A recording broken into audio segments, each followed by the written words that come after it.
All right. Good morning. This is Alan Harris, Emergency Manager here in Seminole County for an update from now Tropical Storm Nicole. The Emergency Operations Center behind me has been activated as of yesterday in preparation for the incoming tropical storm, potentially could be Hurricane Nicole. Due to that, of course, we here at the county have been doing our preparedness activities, preparing the critical infrastructures of our county, as well as getting our supplies together. We ask that you also consider making sure that your hurricane kit is stocked up again. This is not time for hurricane fatigue, and I know that there's a lot of people that may have that. We certainly are tired here in the county as we've been responding for over a month and a half to Hurricane Ian, and then of course this event is coming our way as well. But we ask that you hold on and stay tight and stay strong as we weather this storm together.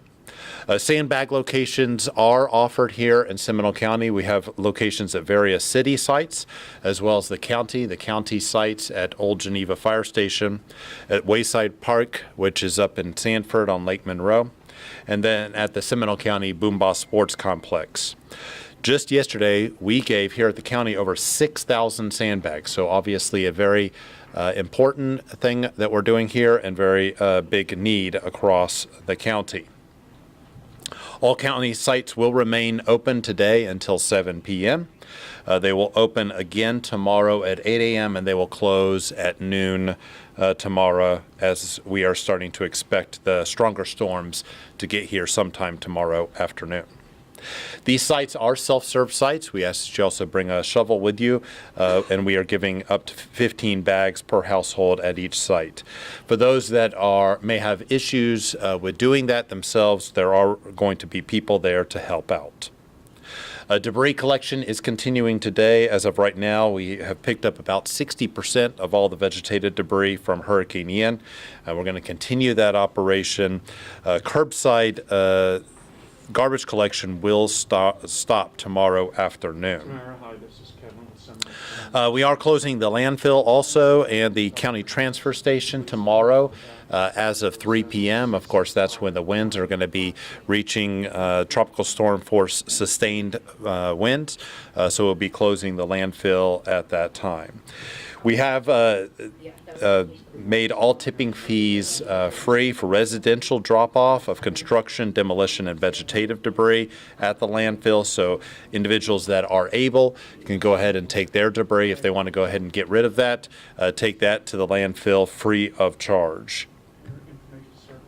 When you are placing your debris to the side of the road, if you have debris out there, please be cognizant of roadways and as well as storm drains. With the additional rain in the area, we don't want any storm drains to become clogged because of the debris, so please make sure the debris is away from any storm drains. Seminole County government offices will have various closures, fully closed on Thursday, but go to our website, prepareseminole.org, for additional closures as emergency shelters may be open and staffing will be reallocated from county normal operations to emergency sheltering as of tomorrow. Remember, November the 11th is Veterans Day, and county government will be closed on that day as well. Today we have been calling our most vulnerable clients, our special needs clients here from the Emergency Operations Center, and letting them know about the emergency shelters being open tomorrow. Transportation assistance is available for those individuals that need assistance getting to the emergency shelters. If you need assistance, please call our Citizens Information Hotline, which is open now at 407-665-0000. That is open as of this morning, 8 o'clock until 6 p.m. tonight, and then we'll reopen in 24-hour operations starting tomorrow at 8 o'clock. We'll open 24-hour operations for the foreseeable future. Preparedness information has also been updated on our website, prepareseminole.org, so you can go to prepareseminole.org to get all types of information on our preparedness actions and response to Tropical Storm Nicole. Our schools play a big function in emergency shelter. I'm going to turn over to our superintendent. Superintendent, I appreciate you being here with us today to give us some updates on Seminole County Public Schools. Good morning, Sarita Beeman, Superintendent of Seminole County Public Schools.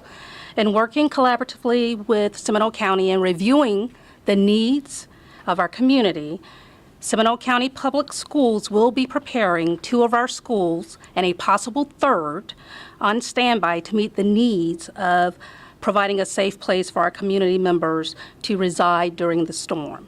I'd like to share some announcements as it relates to our schools and programs. Kids Zone and Beyond and 21st Century sites will be open after school today as scheduled. All other after-school activities are canceled beginning Wednesday, November 9th. The district will be closed to students and 10-month employees beginning Wednesday, November 9th through Friday, November 11th. 11 and 12-month employees will receive further communication from our team later this afternoon. As our partners in the Office of Emergency Management announce the opening of the shelters, we want to thank our principals and our employees who will staff those shelters. These individuals have volunteered to support our community, and we appreciate their willingness to serve others. Once the storm has passed and shelters have been cleared, we will send updated communication to our families regarding the reopening of schools. Please monitor the district's websites, Facebook and Twitter, and we will also send out messaging via school messenger to families.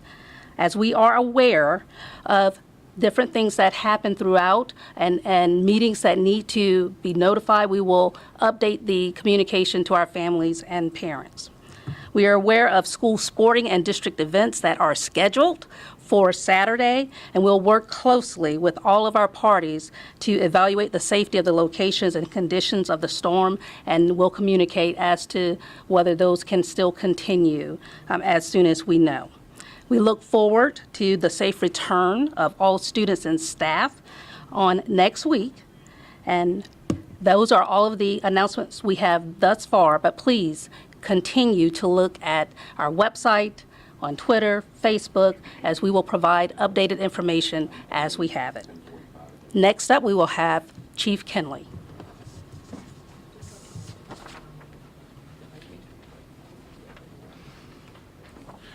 Good morning. Your Seminole County Fire Department, as always, is ready to serve. But as our emergency manager, Alan Harris, has said, preparedness is the key. Seminole County Fire Department is preparing by coordinating appropriate upstaffing for the storm, which does include our high water vehicles, along with we're conducting daily reconnaissance, especially in those flood-prone areas and the areas that are still flooded, making sure that we've marked the sides of the road so that we're able to respond during and after the storm. As you're preparing, some things that we're seeing, one in particular here recently, as you're out getting gasoline, not just for your vehicle, but for your generators and other things, please use appropriate containers. Those containers that are not approved should never be transported. They should be listed, labeled, approved containers with a cap. Otherwise, there's a spill hazard, and gasoline is very flammable, obviously.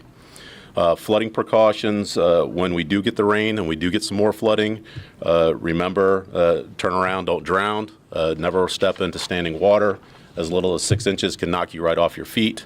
Also, electrocution is the second leading cause of death during flooding. Look out for any downed power lines that may be in water. Just don't get into the water. If you lose power, and many will, remember when using generators, use them in a well-ventilated area, 25 feet away from your home, with the exhaust pointed away from any openings, doors, windows, garage doors. You don't want those fumes in the house. Carbon monoxide is odorless, colorless. You won't know it's there. You just won't wake up. Remember to call 911 to report any gas leaks, natural gas, propane, or odors. We can come out and check and make sure that there's not something that's causing a hazard. And do not use cooking equipment that's not designed for the interior of your home, such as gas grills, those flat tops, especially when they have propane or gas for the burning. That we've still continued to get those fires during these types of events. All of these are just some basic tips from the Seminole County Fire Department. If you need anything or want anything that's more detailed, go to prepareseminole.org. There's a lot of information there. We appreciate your partnership in keeping all of us safe. And now I would like to turn it back over to Alan. Thank you, Chief. Any questions? Can you talk a little bit about the debris collection, what's happening with that, how it's gone so far? Sure. So about 60% right now of the vegetative debris has been picked up. We are continuing that operation until it's unsafe to do so. So right now the plan is to stop it tomorrow afternoon. We're going to have to judge that as if the stronger winds are realized a little bit more early. We're obviously going to make sure that our debris haulers are in safe conditions. So they're going to work until they can't. So that's the plan right now. And the plan right now is also that the landfill is just simply not safe to be on the landfill past 3 tomorrow based on the current forecast.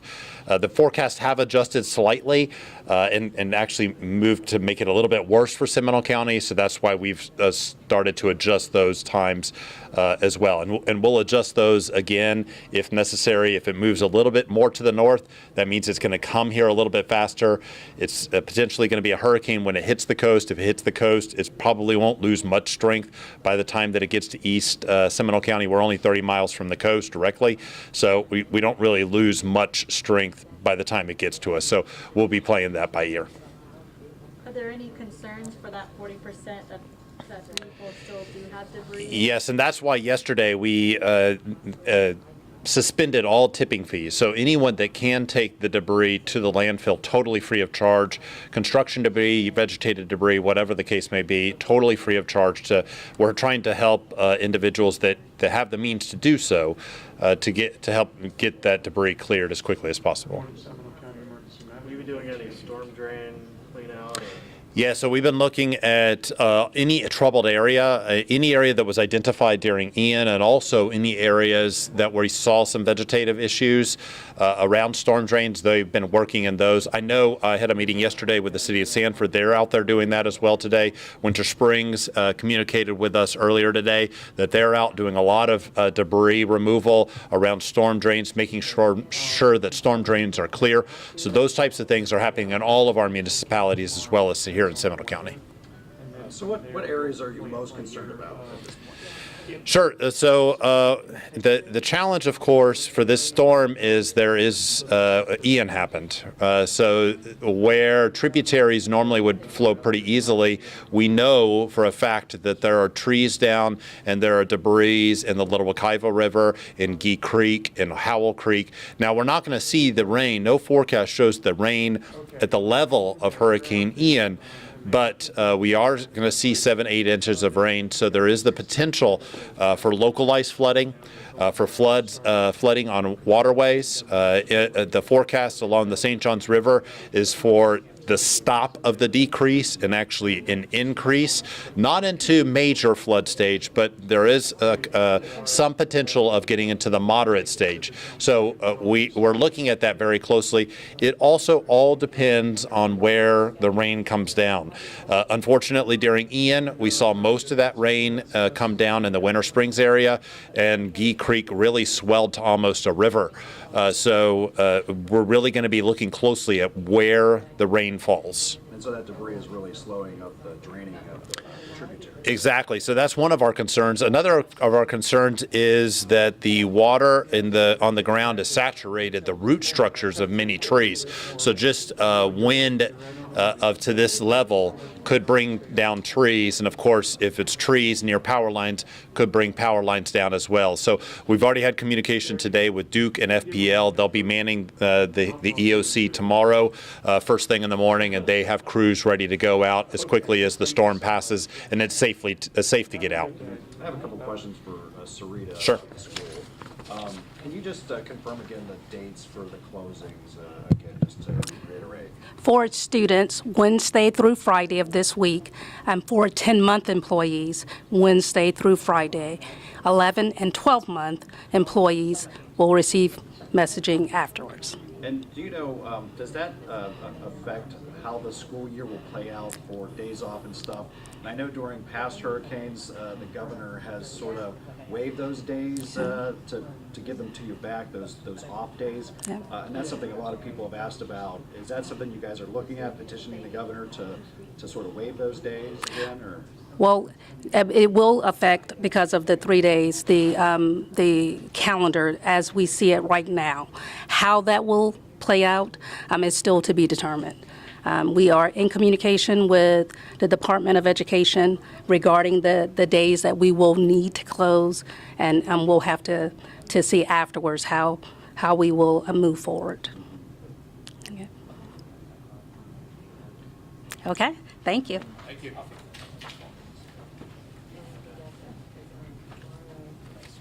One more question for Mr. Harris, sorry. Sure. If, for people that were flooded during Ian, is there anything that they can do to prepare for this? Sandbags one. Sandbag locations are open. Almost every city in our county has a sandbag location, as well as multiple in the county, the unincorporated area. So that's one thing that people can do. Look around their house, obviously. And the reason that one of the reasons we're opening up emergency shelters is we understand that some roadways still have water on them. And it will be challenging for first responders